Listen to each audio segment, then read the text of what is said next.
This one might be a bit controversial, but I'm going to share it with you anyway. We're making potato salad.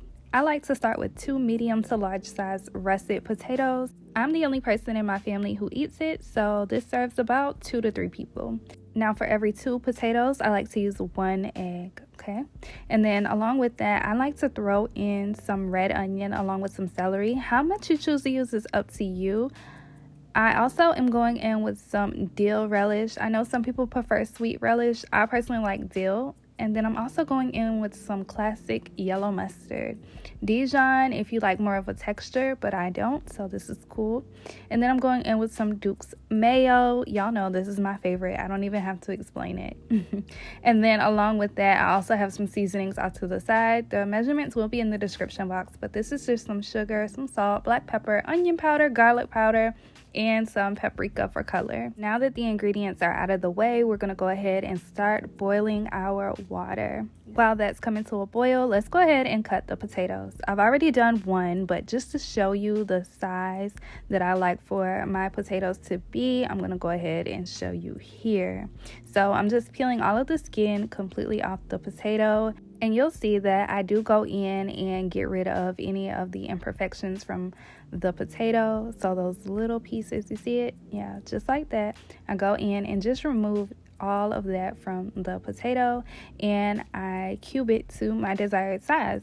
Now, I don't like for my cubes to be too big, too chunky, but I also don't like them to be small because then that turns it into a complete mash, and that's not what we're aiming for here. So I go in and I just take the potato and cut it long ways so that we can cut it into planks.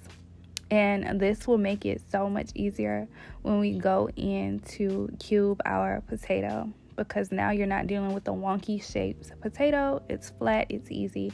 And as you can see, this is the thickness that I like to go for. I know some people like to give measurements. I'm not even going to do it to you, okay? I'm not even sure. So just know it's about that thick. And then I take the plank and I cut it down the center and I cube it. Now, how big or small you want to go is completely up to you, but I'm going to show you that this is exactly the size that I like to go for. Like I said, not too big, not too small, and when it comes to a boil in the pot, it won't completely turn to mush because we're going to make sure we pull them out before that happens. So I'm going to go ahead and take the bowl of water that it's sitting in, run my fingers through it to help release some of that starch. We're going to rinse it, and then we're going to bring it back into the equation. So this is what it looks like, nice and clean. Once again, this is the thickness that we are going for, the perfect size if you ask me. And we're just going to add that directly into our boiling water. But first, you want to make sure you go in with a generous amount of salt. Now, once your salt has been added to the water, you're going to give that a good mix with the potatoes, and then you're going to drop your egg right on in. Yeah, potatoes first, then egg. You don't want to crack up your potato in your water. And I set my timer for 14 minutes, and after 14 minutes, everything in the pot should be done, the potatoes and the egg. So we're just going to remove that egg and add it to an ice bath, and then I'm going to drain the potatoes. Allow as much of that water as you can drain from those potatoes, and then we're just going to go ahead and peel our egg. Everyone knows how to peel an egg. If you don't, I'm sorry. It gets easier with practice. I make these pretty much every morning for my husband for breakfast, so I'm almost a pro at it now. So once that's all done, I do go ahead and I chop my egg. I don't like itty bitty teeny tiny pieces of egg, but I don't want to bite into an egg and all I taste is the egg, if that makes sense. These will also break down as you mix the potato salad together, so just keep that in mind. And to that, we're going to add our celery and onion. Now, this is about 2 heaping tablespoons of diced red onion, along with about a tablespoon of celery. Like I said, how much you choose to use is up to you.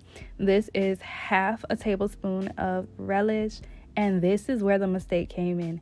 Do not add an entire tablespoon of mustard, okay? I was getting beside myself. I wasn't thinking.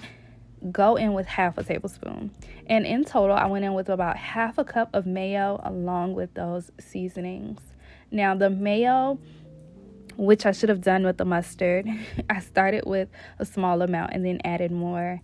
Now, the reason why I did add some more mayo was, like I said, because I added too much mustard. I also went in with a little bit more sugar, but once you combined it all, this is what it looks like. It is very delicious. So I'm just going to sit it in the fridge and enjoy it all by myself because no one eats it but me. Don't forget to like, comment, and subscribe, and I will see you when I come back with another recipe, which will be tomorrow. So make sure you come back, okay? All right. Bye, y'all.